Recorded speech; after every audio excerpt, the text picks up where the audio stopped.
Hello बच्चों, let's read this question. The question says if an electron and positron annihilate, then the energy release is. इस question में बोला गया है कि एक इलेक्ट्रॉन और पॉजिट्रॉन जब आपस में टकराएंगे तो उसमें से कितनी एनर्जी रिलीज होगी। तो यहाँ पे हमारा की कंसेप्ट क्या हो जाएगा, हमें क्या देखना है, एनर्जी रिलीज। ठीक है, किसकी, इलेक्ट्रॉन और पॉजिट्रॉन के टकराने पे कितनी एनर्जी रिलीज होगी ये हमें बताना है। तो यहाँ हमारा की कंसेप्ट क्या हो जाएगा, here write the key concept of this question is energy of electron and positron, electron and positron. ठीक है, तो यहाँ पे अगर हम इलेक्ट्रॉन की एनर्जी की बात करें तो सबसे पहले हम लिखेंगे energy of electron is equals to M E C square. ठीक है, तो एम ई क्या है, ये mass of electron and C represent the speed of light. ठीक है, तो यहाँ पे एम ई सी स्क्वायर। अब हम देखें एनर्जी ऑफ पॉजिट्रॉन क्या होगी, energy of positron is equals to M P, P represent the mass of proton, C square.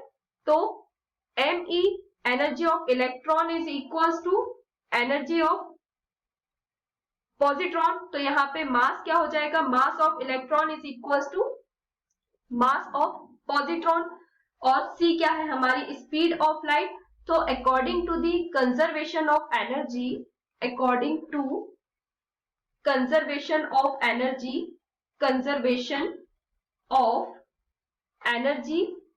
Conservation of energy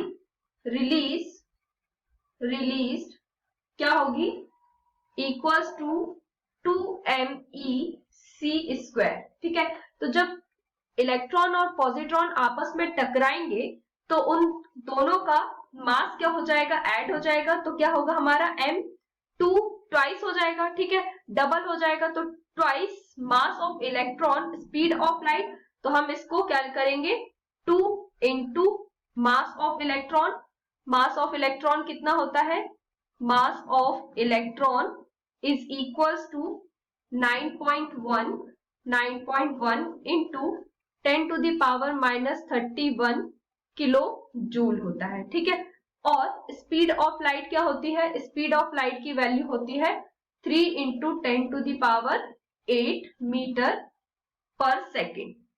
ठीक, तो यहाँ पे हम वैल्यू रखेंगे, mass of electron 9.1 into 10 to the power -31 into speed of light 3 into 10 to the power 8 का square.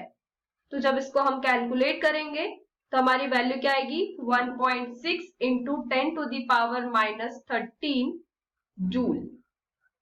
ठीक है, तो ये क्या आया हमारा, क्वेश्चन में हमसे बोला गया था देन द एनर्जी रिलीज। तो यहाँ पे ये हमारे एनर्जी की वैल्यू आ गई, energy E is equal to 1.6 into 10 to the power -13 joule. तो यहाँ हमारा करेक्ट आंसर क्या हो जाएगा, option number C is correct. So here write the answer. Option number C is correct. Hope you understood it well. Best of luck.